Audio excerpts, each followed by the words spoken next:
Kelsey! What up? What's up, fam? It's been How too you long. doing? Good to see you. Good to see you too. You're welcome. Man, this is sweet.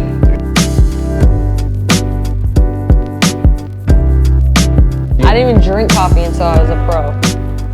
And I barely drink it now. Do you drink it with milk or anything like that? It's just black, like my soul.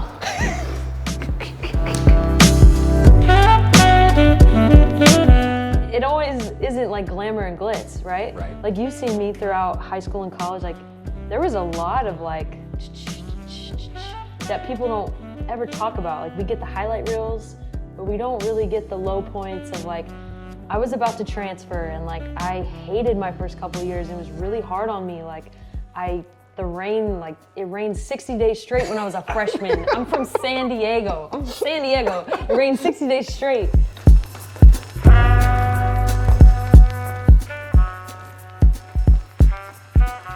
People ask about you a lot, especially like being a Seattle guy and you playing at UW and all that. Like they try, like, what made you so great? And it's hard to like, watching you work all those years, there has to be something in your DNA that makes you be that committed to what it is you're doing. So my mindset going into doing my first season of this was elite DNA, people that have it in them. So I kind of wanted to give you a little something as a big inspiration to what we did. I know you're a Nike athlete, so I can't get you anything from the store that you wouldn't already have, but. This is sweet. Is this your cute handwriting? I did not do this. Jada from the block, I had her do you a custom pair. Dang, okay. I love that. And then the other one's just slightly different for you. Okay, what we got here? With the name? Yeah. That's fire. Thank you. Very Thank you. We'll wear these in the tunnel. Let's go. Okay, Let's go. Oh, thank you so much. Yeah. I appreciate that. And you've now gone from elite high school player, elite college player, elite pro player, Olympian. How do you stay that committed? That there's got to be something in you. And obviously I've had access to see you do your work before, but has any of that changed in just being elite? Does it get harder? Does it get mundane? What is it about you that keeps you on that path? I think first and foremost, for me, I feel like I'm just scratching the surface in my pro career, right? And I think this pandemic has really taught me to be present. And so when I'm working on my craft, I'm right now focused on just being in this moment, because I know that in order to do what I want to do, I need to be the best I can be in this moment and win every moment from now on. I mean, there's a lot of things that I haven't done that I want to do. I mean, whether that's Paris 2024, whether that's World Championships next year, whether that's the WNBA Championship. I want to be an all-star. I think this year will probably be the best year I've ever had playing basketball, and we're just going to keep building. When you have so much success early on, is it ever hard to just not I'm really freaking good, and just feel yourself? Do you ever have to catch yourself in any of those kinds of things? I feel like there's a little bit of a trap there. Oh, I'm a McDonald's All-American, I'm a this, I'm a that. It's so interesting. I think my family has kept me really humble over the years. Just all the trash that they talk, you already know.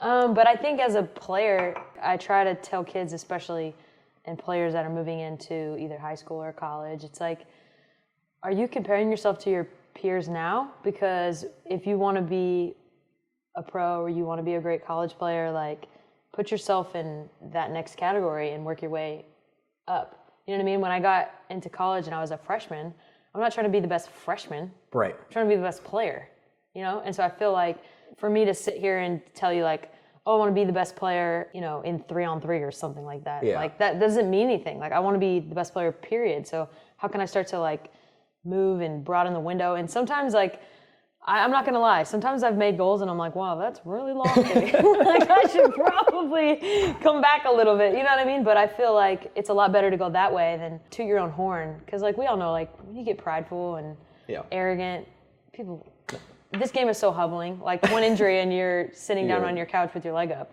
You know what I mean? So I think that you can't get too caught up in how good you are. Plum has just turned it up in the second quarter. A little hesitation, a little shake and bake, making it happen. KELSEY Plum. My dad, has always just been like, Plummer, like, you're your best advocate. So like that chip comes from the confidence. Like I really do. Every time I enter a competition with you, I genuinely think I'm going to win. I don't care what we're doing. Right. I'm going to win. It feels like, I don't know, maybe because of the pandemic, we didn't see everything you were going through, but like you just came out like you're not supposed to come back like that. It feels like the fan in us think, oh, it's going to be really hard and it's going to be all this, and of course you're doing the hard stuff, but we're supposed to witness it. It's supposed to take you 2-3 seasons to get right, and then you just come crushing out of it. How many days were there where it's just like, this is enough, but if I do a little more, like I'm going to get back sooner? Yeah, I think when I tore my Achilles, I was actually here in Portland, and I went to my friend's house. And I was in the bathroom, I was in the shower, and I remember just like crying. And I was crying because like I was angry, but I was also like, okay, this is the last time you're allowed to cry. Because for the next 9 months, because I was like, what do you come back in Achilles from? 12? All right, let's do it in 9. I have to put all my energy, focus, mental, emotional capacity into these next 9 months. And if I spend any time complaining, feeling sorry for myself, being a victim, I'm gonna lose out. There's an Olympic medal on the line. Like, I'm gonna lose out. And so I like literally had a conversation with myself that was like, all right, if we're gonna do this, you're gonna be like the joy and spark plug in all of this. You made that decision one time and it was a wrap. Yeah, because I knew if I spent any time like dabbling in the, Pity like party. Today's not a good day, that's a day wasted. I don't have that time. And you already took 3 months off the timeline. Exactly. So I was like, I don't have that time. What were like the main things you gave up? I didn't like do a ton of social. I did like when I needed to, but I kind of got off of that. I didn't really watch a ton of shows. I mean, it was in the middle of the pandemic, and so I really tried to spend my ounces of time. Like I would ask myself, okay, is this helping me get back? And if it's not for me. I was super diligent the way I ate. And the difference is in the details. I've learned that. The difference between someone like a Sue Bird and then someone that's like a good point guard in the league, she does like this much more better, more focused, more intently, and it makes a huge difference. How is it expectation? Like, how do you manage those expectations, I guess, is really what I would love to understand, because there's one person in each class that can know what you went through and have those expectations, and then to have the drama that went with it, that was really odd to me. I'd never really seen that in professional sports where half the organization wants one person, half doesn't. How do you not let that derail you? Like, or how did that not get you? You know, before I answer, I like to hear your thoughts on it, on like, you were there my entire journey in college, and then you saw, what do you think? I mean, like, the Seahawks aren't drafting quarterbacks every year. They got Russell Wilson. Like, you draft Russell Wilson when you need him. And so like that kind of struck me, because there might be people that don't watch women's sports, but for those of us that see this, it's the highest level of professional sports we have for basketball. Like, you can't screw up that pick. Like, get with it. Like, get with the program. Like, I'm almost offended for you that there would be that cloud. Like, yeah. Oh, I mean, it was brutal. I mean, to answer your first question, I didn't handle it. That's why I think the transition was so hard for me, and there was such a big gap. Like, I remember people would be like, dang, I miss watching Kelsey play. Because that's not who was playing for San Antonio. Yeah. You know, and it was really hard for me because you go from, like you said, playing that type of basketball with that type of expectations, going into the best league in the world with the best players and best athletes. In order to be successful, there needs to be twofold. One, the player needs to be ready, but two, there needs to be a structure that allows a player to succeed. Because there was no structure for me. Like, I was set up to fail, and I failed miserably. But I will say this, looking back on it now, I'm like, I had to go through all that. I had to like change how I played the game, change how I saw myself in the game, change my skill set. Like, I mean, come on, coming out of college, probably couldn't defend my shadow, didn't know how to actually run a team. Like, I thought me running a team was scoring 40. Scoring, yeah. There's like certain little nuances and aspects of playing winning basketball and doing it the right way that I had no idea coming in. It always isn't like glamour and glitz, right? Right. Like, you've seen me throughout high school and college, like, there was a lot of like, that people don't ever talk about. Like, we get the highlight reels, but we don't really get the low points of, like, I was about to transfer, and, like, I hated my first couple of years, and it was really hard on me. Like, the rain, like, it rained 60 days straight when I was a freshman. I'm from San Diego. It rained 60 days straight. Kelsey Plum knocking it down. Kelsey Plum having a day. A lot of this progress in sports where it's empowering the player, but do you think it's also creating some shortcuts that are not, it doesn't lead you to be that toughness, it doesn't lead you to find a way, it leads you to change course? So you're basically asking, am I salty that the NIL wasn't there when I was in college? No, do you think, no?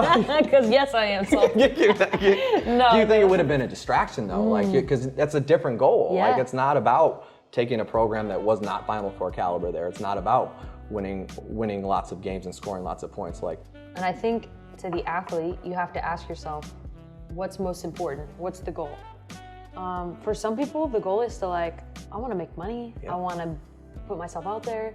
I want to be popular, whatever. Great. If that's your goal, go to a place that can help you do that and get the deals you want to do. I don't think there's anything wrong with that. no, not at all. I think that if you're like, I want to win and I want to play pro, then position yourself at a program and in a place to do that.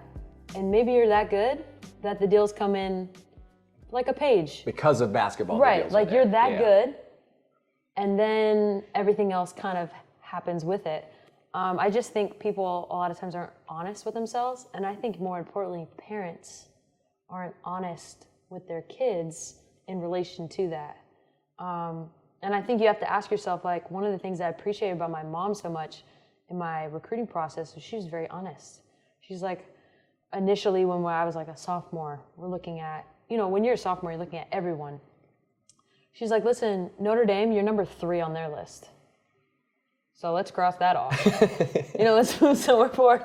And so she's just This is not in the plan. yeah, she's just like, they've already taken someone, they've offered somebody else, and you haven't had an offer yet? You're number 3. Just like, let's be strategic about this. And so it's very easy to get caught up in, like, hype and what this person's saying, but if you look at it on paper and you look at what's, like, actually going on, I think it's a little bit more helpful to the player. So I would hope parents could be a little bit more realistic. I know everyone wants their baby to be the best, and it's all good intent, but ultimately having the honest conversations is going to help your kid later. You don't realize a lot of the things that you learn about coming off the bench and a mindset of someone coming off the bench versus someone that starts. And, like, the compassion and empathy you have for someone coming off the bench and how hard that is versus someone that starts. It's just 2 different worlds. Like, for example, you come off the bench, you play like crap, it's your fault that you're down at halftime, or et cetera. You know what I'm saying? You're mad at the bench player for not knowing what she's doing, or like someone gets 2 quick fouls, you have to go in, guard someone that you probably weren't supposed to guard, or whatever. Like, you basically have to be super flexible and just kind of go with it, right? And, like, maybe someone is super hot and you got to sub in and you're playing D, you're running the floor, you're getting them the ball. Maybe no one's hot and you got to come in and be hot. Make a shot. Right. Somebody make a shot. Exactly. And so for me, I was just like, you know what? This is a great opportunity to learn. I can't, like, complain about this. This is what it is. I'm going to make the most of it. And I did, and I will never do it again. I will never do that again. Period. You just became Don't a better cut that. teammate. You better put that in there. Never again. Kelsey Never says do that. never again.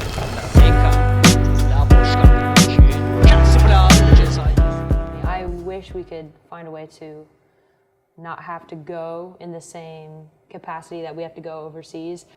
It's a tough situation, and I know why people stay, and I know why people go.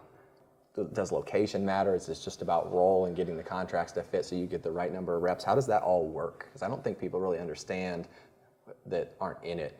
So basically how it works is you play your W season. Throughout, your agent will hit you like, hey, we're getting an offer from this team. An offer would be like, hey, this amount of money to go for this amount of months. You'd probably be playing with this other American or this European. Right?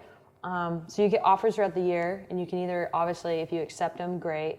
Decline them, great. And sometimes if there's an offer you and your agent can talk about, I need a little bit more money to be able to say yes to that. And then so you negotiate.